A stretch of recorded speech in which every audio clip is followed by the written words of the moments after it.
The Bruins hit the road on a high after a massive comeback win over the Philadelphia Flyers.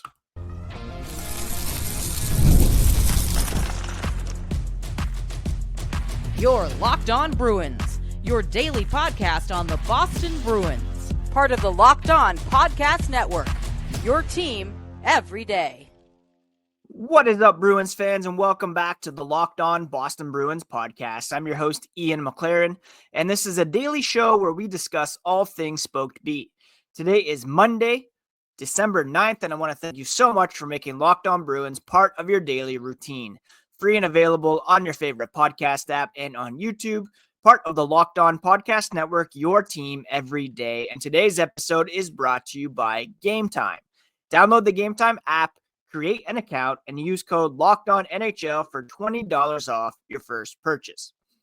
Before we get started today, a quick reminder, you can find the podcast on social media at LockedNHL Bruins, and you can find me, my hockey thoughts, dad jokes, at Ian C. McLaren. I am a lifelong Boston Bruins fan.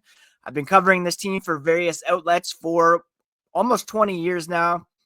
Covered hockey full-time for The Score for 5 years, and I've been hosting this podcast for the past 5 years as well.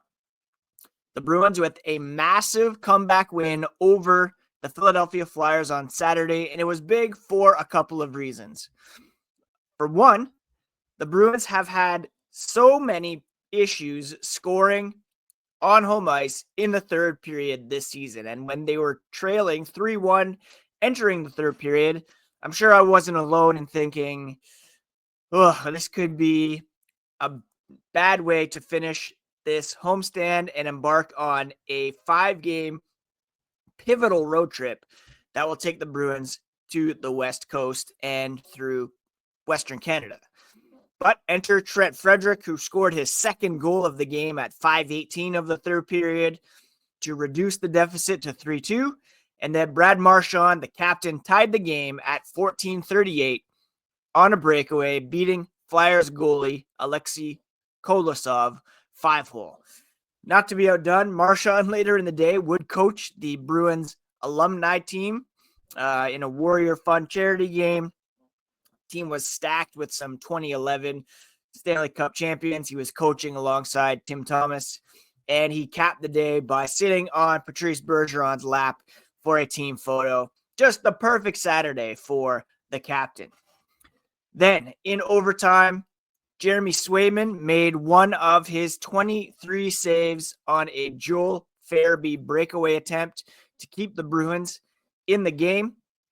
And then, on the other end of the ice, it was Pavel Zacha who scored his second overtime winner in the past 3 games.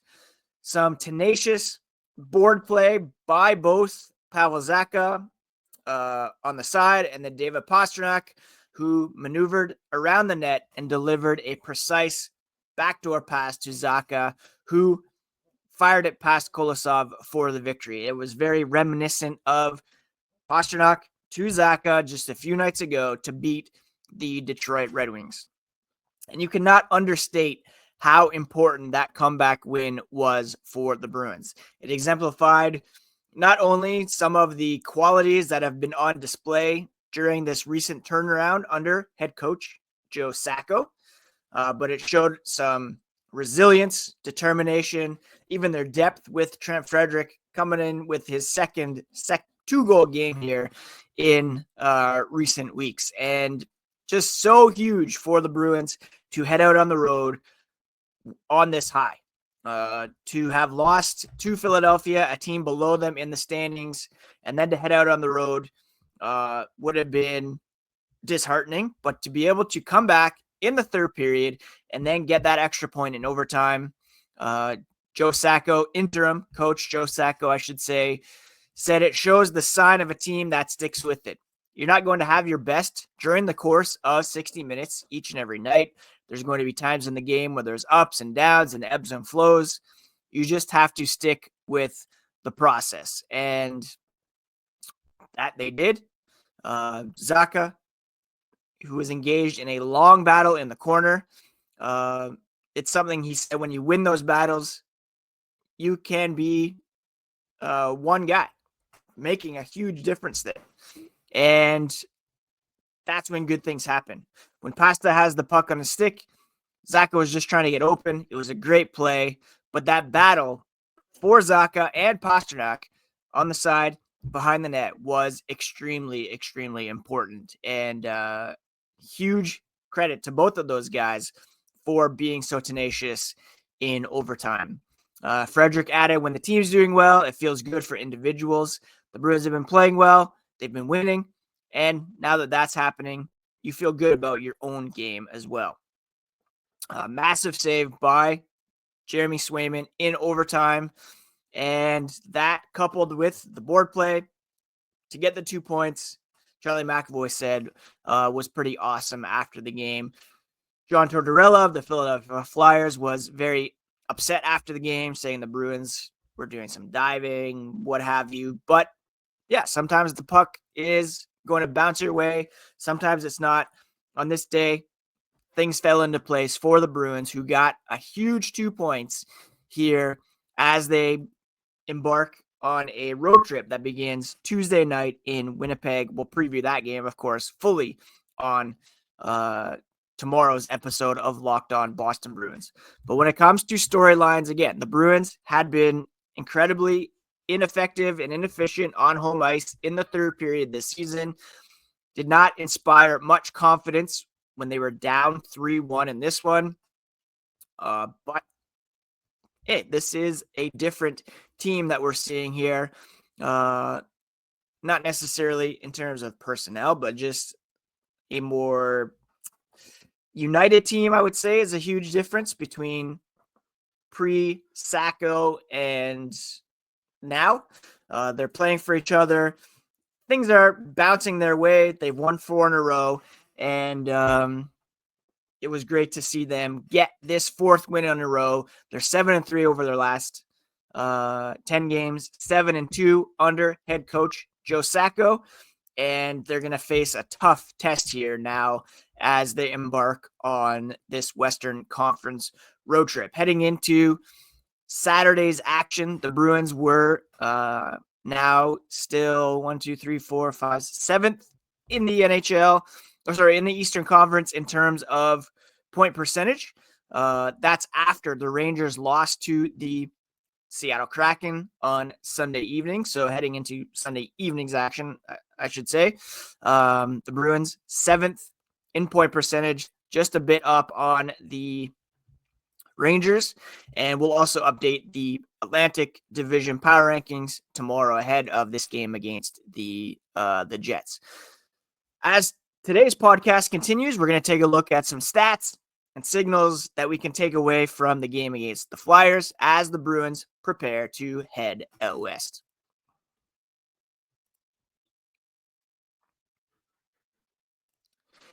FanDuel is America's #1 sportsbook, and I hope you were all over it on the weekend, getting in on the NFL action with FanDuel. Right now, new customers can bet $5 and get $150 in bonus bets if you win that first $5 bet. The FanDuel Sportsbook app gives you everything you need to place live bets on the NFL, all in one place. So when you get a hunch in the middle of a game, you can check out the latest stats, view live play-by-play, and so much more on the same page where you place your bets. All you have to do is visit FanDuel.com to join today, and you will get started with $150 in bonus bets if you win your first $5 bet. Again, that's FanDuel.com. Never waste a hunch and make every moment more with FanDuel, an official sportsbook partner of the NFL. If you're looking for the perfect stocking stuffer for the holiday season, then Game Time is an amazing place to get tickets for sports, comedy, theater, and music near you. Game Time has a new feature called Game Time Picks that makes getting tickets for your favorite live events or your favorite person for a holiday gift even easier. All you have to do is download Game Time and check out the fantastic prices for events near you. Toggle on the all-in pricing so there are no surprise fees at checkout, and check out the seat views so you get a panoramic view from your seat in the app before you buy so you know exactly what to expect when you arrive at the venue. Download the Game Time app, create an account, and use code LOCKEDONNHL for $20 off your first purchase. Terms do apply, but again, create an account, redeem code LOCKEDONNHL for $20 off. Download Game Time today because what time is it? It is game time. Let's check out some relevant stats from the game on Saturday between the Bruins and Flyers. And at 5-on-5, it was the Flyers who kind of had the advantage in this one. They had 60% of the shot attempts. They had 22 shots to only 14 for the Bruins. This is at 5-on-5. So a 61% advantage for the Flyers in that regard. They had 7 high danger chances compared to only 5 for the Boston Bruins. And expected goals were in favor of Philadelphia in this one at 5-on-5. In all situations, the Bruins dominated in 5-on-5, to be honest, having 75% of the shot attempts. They had, that's in overtime. Overall, the Bruins had 56.48% of the shot attempts. They outshot the Flyers and they had more scoring chances and high danger chances than the Flyers in this one. And that's because of some pretty good special teams play for the Bruins in this game. If you look at the box score from this one, the Bruins, again, kind of outplayed at 5-on-5, but they were, to kind of John Tortorella's argument, awarded 6 power plays compared to only 2 for the Flyers. So that's kind of why he was upset there. The Bruins scored once on the power play, 16.7%. So not great, but still better than what they had. Trent Frederic there getting the power play goal, which was his first of the game. So because of that imbalance in terms of power play time for the Bruins, they ended up dominating possession, but in the 5-on-5 minutes in this one, it was Philadelphia who really carried the play. So John Tortorella kind of had a reason to be a little miffed after that one. But such as it is, the Bruins got that one power play goal, and then of course they got the goal in overtime to come away with the win. Frederic and Marchand scored even strength goals in the third period. So even though the Bruins had those power play opportunities, it was 2 5-on-5 goals that got them to the extra frame, and Zacha scoring what was an even strength goal as well there. So overall, the Bruins didn't really take advantage of that power play disparity that got Tortorella so fumed, but 5-on-5, they came out with the win. When it comes to shots on goal in this one, Frederic and Marchand led the way with 4 apiece. And Frederic, of course, got the 2 goals, his second 2-goal outburst in a little bit here. Hopefully that's a sign of him getting going. Last week we discussed trade Trent Frederic. Do they see him as a guy who can build on this and become a kind of a core guy moving forward? Either way, the Bruins are well served by having him produce, and that he did in this game. Now, we can't talk about stats without looking at the Bruins under head coach, interim coach, I should say, Joe Sacco. And since he took over, the Bruins have the second best point percentage in the NHL. They played 9 games. They're 7-2, 14 out of a possible 18 points, which is fantastic. They've scored 27 goals. They've allowed only, how many here? 18. So that's a +9 goal differential since Sacco took over. They're scoring 3 goals per game. They're allowing only 2 goals per game, which is second fewest in the NHL over that span. The power play is still dog water, but it's not last as it was. They are 29th now in the NHL. The penalty kill has been tied for the best in the NHL over that time as well. They're averaging 29.8 shots per game, which is top 10 in the NHL. and they're allowing only 24.2 goal or shots per game, which is 31st, or sorry, I should say second fewest in the NHL.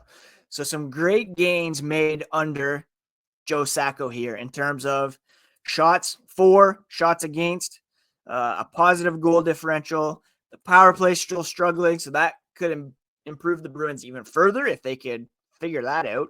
But the penalty kill has been fantastic as well. Now, the one knock on all this recent success, of course, is the fact that Bruins have played only one playoff level team over that span. If you look at their opponents over the last 9 games, only one of those teams is currently in a playoff spot, and that is the Vancouver Canucks.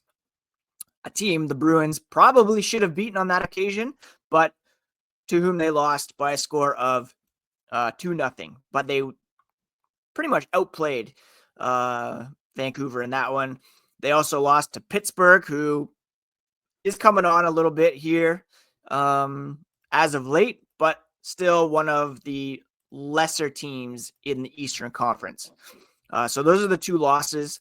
The wins came against Philly, of course, Chicago, 2 wins against Detroit, a win against Montreal, a win over the New York Islanders, and a win over Utah. All of these teams currently outside of the playoff picture, aside from Vancouver, who is currently 3rd in the Pacific. So, when you're talking about trends and signals, yes, there have been some important improvements and gains under Joe Sacco, but they've really yet to be tested by top-level competition in the NHL. But you can only do with what's presented to you on the schedule. You can only play the teams that are put before you. And the Bruins have done, you could argue the Bruins could be 9-0 right now under Sacco. They could have won that game against Vancouver. They should have won that game against Pittsburgh. That one, yeah, I still can't get over the fact that they lost that game on home ice against the Pittsburgh team that was playing very poorly at the time. They have risen back into wildcard contention, I should say, although they are still under 500. The Penguins are 6-3-1 over their past 10. And of course, we all know who they have there in the mix, but still a team that the Bruins should have beaten. Boston, I mentioned their goal differential much improved under Sacco. They're plus 9 under Sacco, but still minus 12 overall, which used to be 3rd worst in the conference. They're now up to 5th worst. So some important gains there. It should be noted that of the top teams in the Eastern Conference, the top 8, only the Bruins have a negative goal differential. But there are only 7 teams with positive goal differentials at the moment. The Bruins are behind the Senators, Blue Jackets, and Sabres in terms of teams with negative goal differentials. So at the moment, someone with a negative goal differential will be in line to make the playoffs. Perhaps the Bruins can get out of that hole before things are all said and done, but it's not going to get any easier for this team through this next road trip and even around the holidays. And we'll discuss the week ahead, or the next couple of weeks ahead even, here as the podcast continues.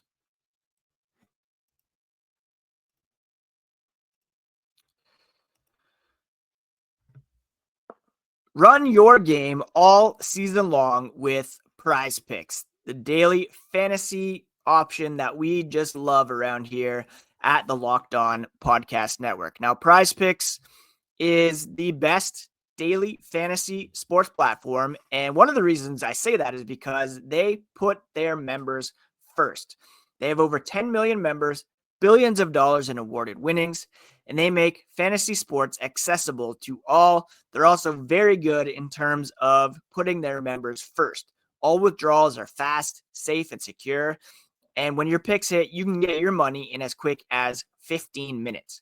Sign up today and get $50 instantly when you play $5. You don't even need to win to receive that $50 bonus. It is guaranteed. Go to Prize Picks, download the app, and use code LOCKEDONNHL to get that $50 instantly after you play your first $5 lineup. Again, Prize Picks, download the app, use code LOCKEDONNHL to get $50 instantly after you play your first $5 lineup, and run your game all season long with Prize Picks.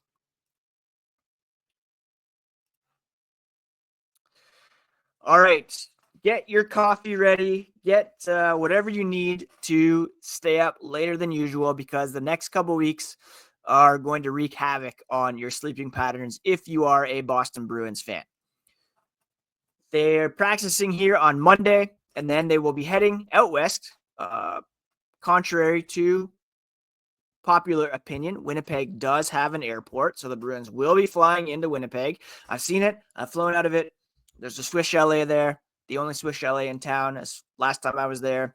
And the Bruins will take on the Jets on Tuesday evening, a game that we will preview on tomorrow's podcast. That is an 8 p.m.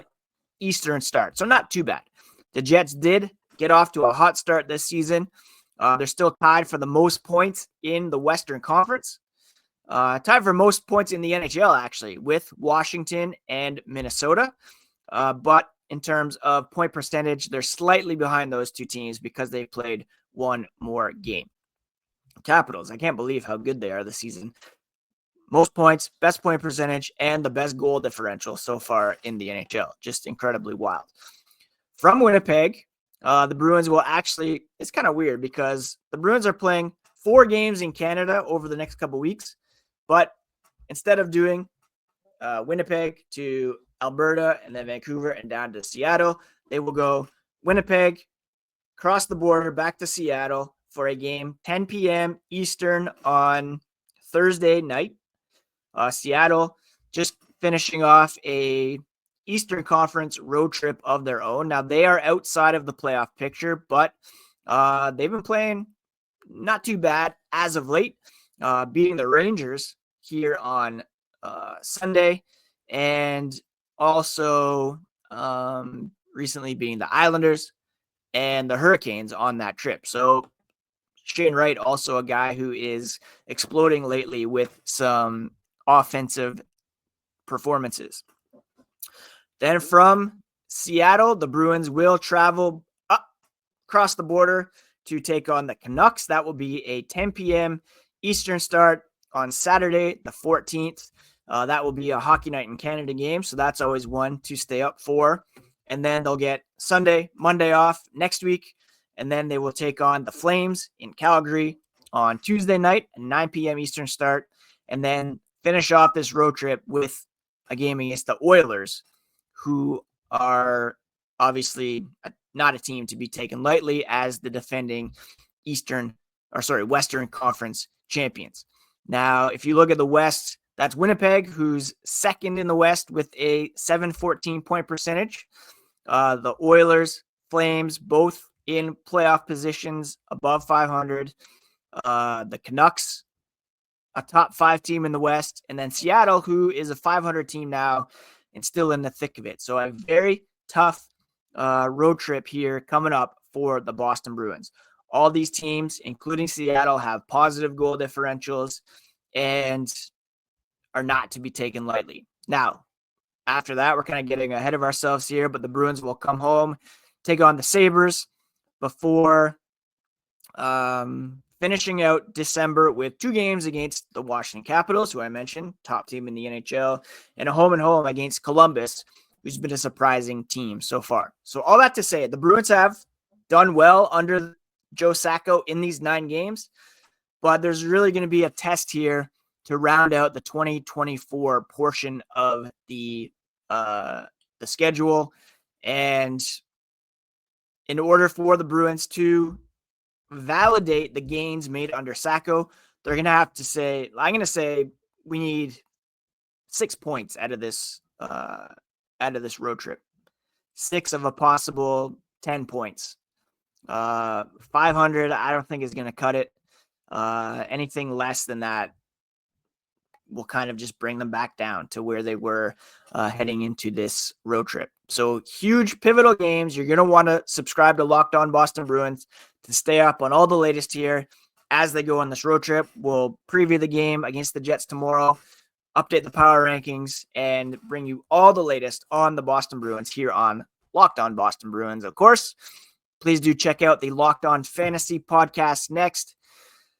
Become a fantasy expert with Steal and Flip. They'll get you the edge over your league mates with daily tips, and it's available on YouTube, wherever you listen to podcasts, as is Locked On Boston Bruins. It's all part of the Locked On Podcast Network, your favorite team every single day. Take care of yourselves, friends. Take care of each other. We'll talk to you again here on the next episode of Locked On Boston Bruins.